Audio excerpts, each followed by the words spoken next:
Humans adopted war before they learned who the enemy was. That sentence should be impossible.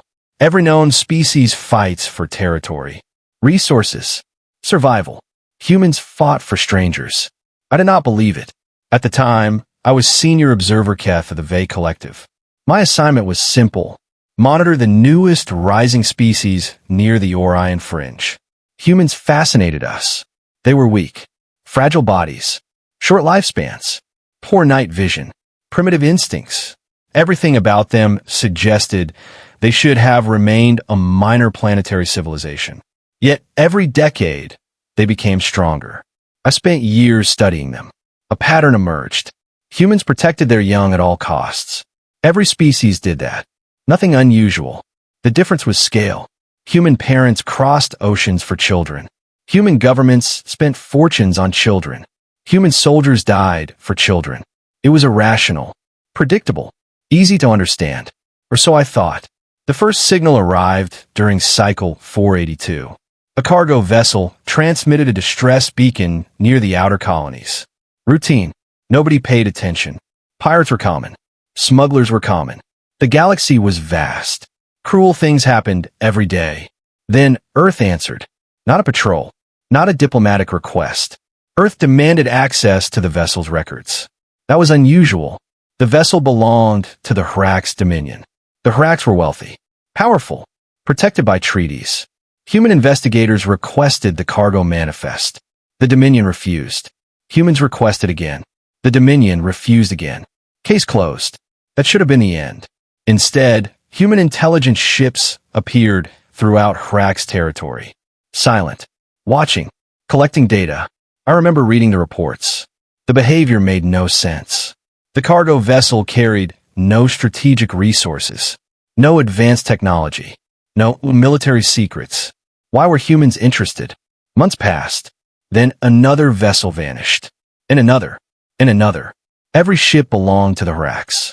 Every disappearance occurred near human surveillance zones. The Dominion accused Earth. Earth denied involvement. The evidence was insufficient.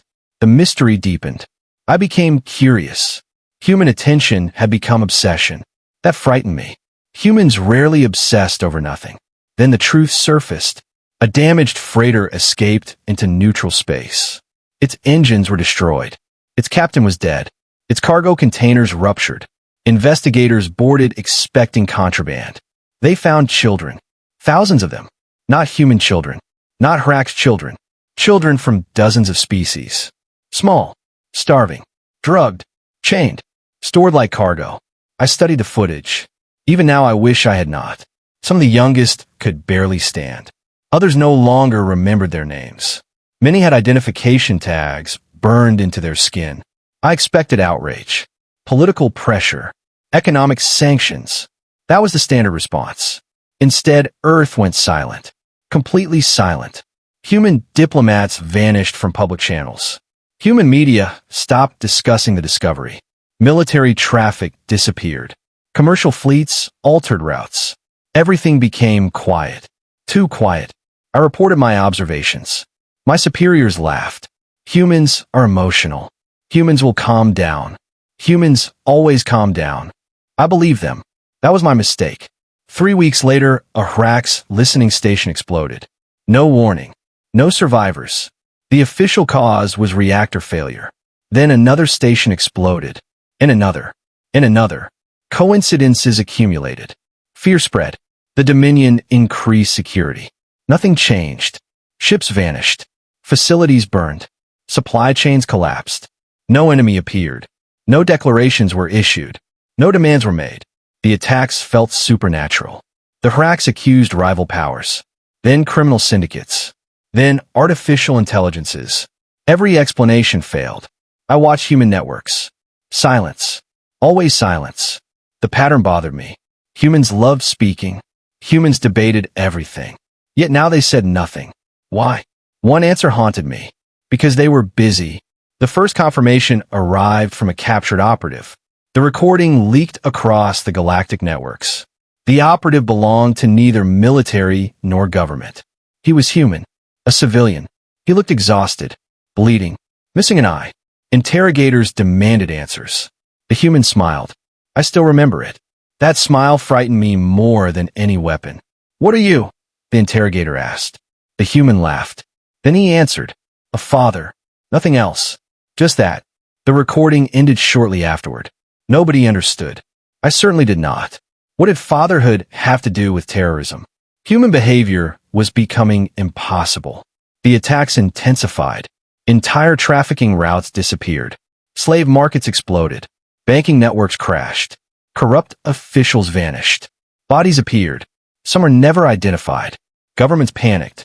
Trade suffered. Insurance systems collapsed. Nobody could find the attackers. Then intelligence agencies uncovered something alarming. Most operations were not military. They were civilian. Teachers, mechanics, doctors, farmers, engineers, parents.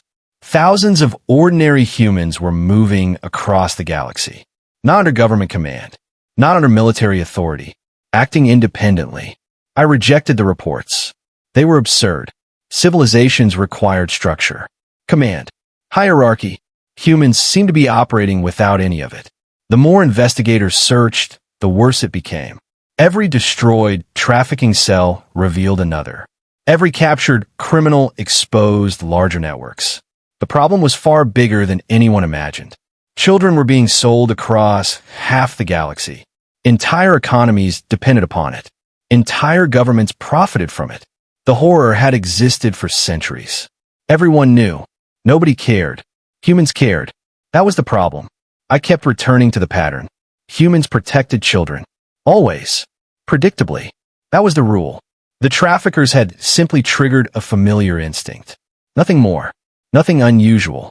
Yet another question refused to leave my mind.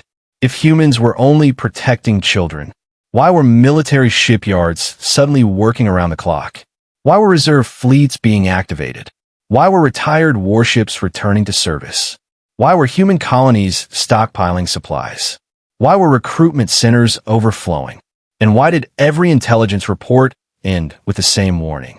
Earth was preparing for something. Something enormous. Then came the transmission. A message broadcast simultaneously across every major network. Every government received it. Every military received it. Every criminal organization received it. I received it too. The speaker was human. An elderly woman. Gray hair. Wrinkled face. Calm voice. No threats. No anger. No shouting. That made it worse. She looked directly into the camera. Then she spoke. We found the children. Silence followed. The woman continued. And now we know who sold them. For the first time, genuine fear spread across the galaxy. Because everyone heard the next sentence. And everyone understood exactly what it meant. We are coming. At that moment, I still believed humans would behave rationally. I still believed they wanted justice. Trials. Arrests. Punishment. I still believed the pattern was simple. Humans protected children. That was all. I had not yet discovered the terrible truth. Humans were not preparing to save the children anymore. They were preparing to avenge them. For 3 days, nothing happened. The galaxy held its breath. Trade routes emptied. Governments activated emergency protocols. Military fleets gathered around core worlds. Everyone waited for Earth's first move. I waited too. Fear had become a physical thing. A shadow hanging over every star. Then, Earth disappeared. Not literally. Its planets remained. Its stations remained. But its communications vanished. Its diplomats vanished. Its fleets vanished. Every human signal became silent. The silence was worse than war. War had rules. Silence meant uncertainty. And uncertainty breeds nightmares. The Hrax Dominion mobilized first. Thousands of warships. Millions of soldiers. Planetary defense networks. Fortress worlds. Enough firepower to shatter moons. They expected invasion. They expected human fleets. They were wrong.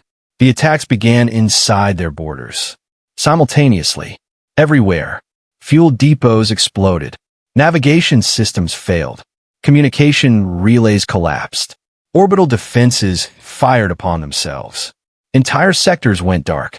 No fleet had crossed the border. No army had landed. Yet the Dominion was bleeding. Panic spread. I watched military analysts lose control. Nothing made sense. How could humans attack everywhere at once? Then evidence surfaced. The answer was terrifying. Humans had already been there. For years. Engineers, dock workers, medical staff, cargo inspectors, teachers, tourists, aid workers. Every ordinary human who had ever visited Hrack's territory had left something behind. Information, maps, contacts, weaknesses, escape routes. Humans had been preparing without realizing they were preparing. I concluded this was accidental. A coincidence. Another mistake. Another failure to understand human behavior. I will be wrong again. The Dominion finally located a human strike force. A small fleet hiding inside an asteroid field. Only 12 ships. The Hracks dispatched 200 warships. The battle lasted 11 minutes. The human fleet was destroyed. Every ship lost. Every crew killed. A decisive Hracks victory. Or so I thought. Hours later, reports emerged. The human ships had been empty. Remote-controlled. Disposable. The real target had never been the battle. It had been the fuel reserves behind it. The explosion consumed 83 warships. I stared at the casualty reports. No rational military accepted losses like that. Humans did, because humans measured success differently. That realization unsettled me. Then the rescue operations began. At first, nobody noticed. A child disappeared from trafficking camp. Then 10. Then hundreds. Then thousands. Entire facilities woke up empty. Guards dead. Doors open. Children gone. No witnesses. No explanations. Rumors spread. Some claimed human commandos. Others blamed artificial intelligence. One survivor described monsters. He swore humans emerged from ventilation shafts, from sewage tunnels, from maintenance ducts, from places too small for adults. I dismissed the story. Then security footage surfaced. I wished it had not. The footage showed armed guards surrounding terrified children. Then the lights failed. For 6 seconds. Only 6. When power returned, every guard was unconscious. The children were gone. A single message remained painted across the wall. Not for sale. The words spread across the galaxy. Every trafficker saw them. Every slave owner saw them. Every politician saw them.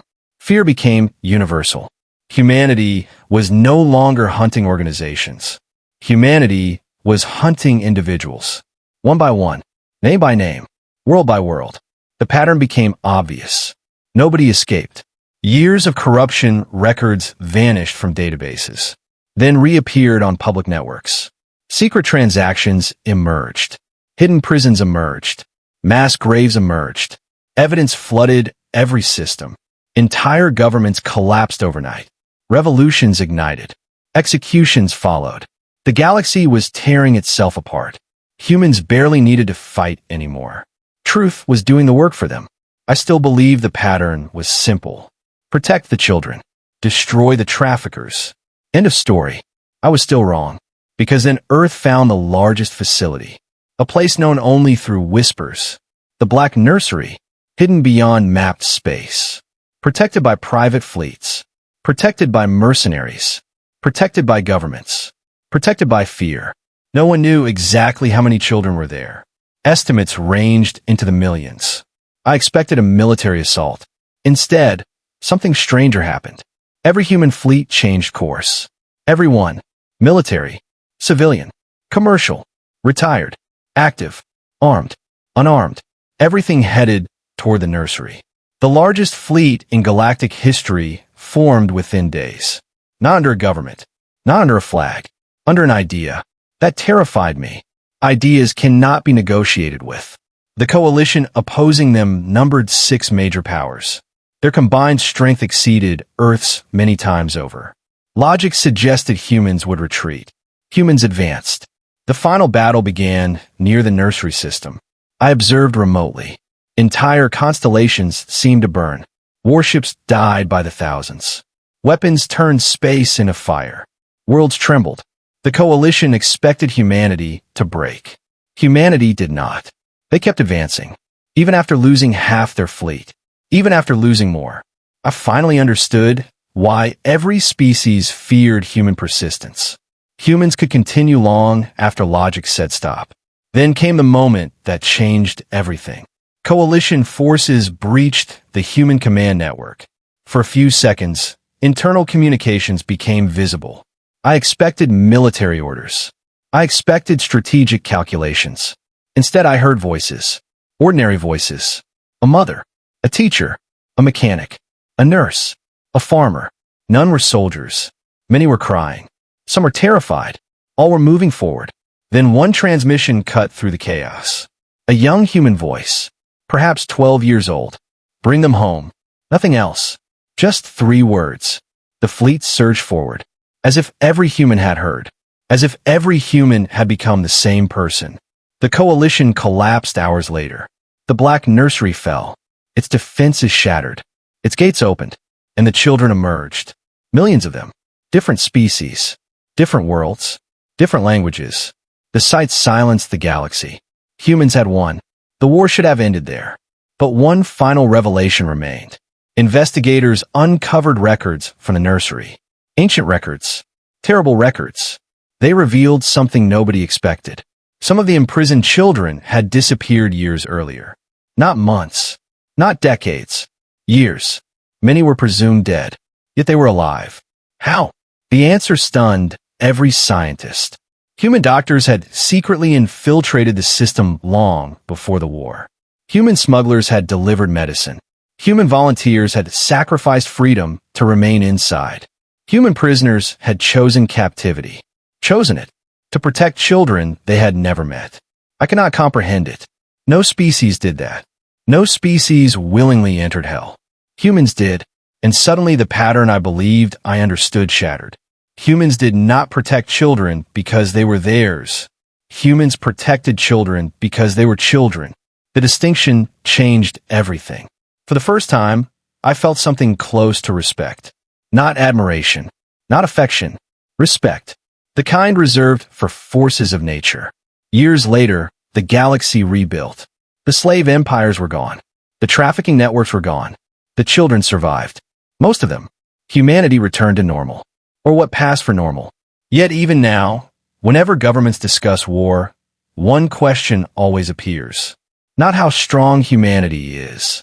Not how many ships they possess. Not how advanced their technology has become. The question is simpler. Far more frightening. Have any children been harmed? Because if the answer is yes, every species remembers what happened next. And so do I. Humans adopted war before they learned who the enemy was. The horrifying truth was that once they finally learned, reality itself seemed to catch fire. If you enjoyed this HFY sci-fi story, don't forget to like the video, subscribe to the channel, and turn on notifications for more epic human versus galaxy adventures.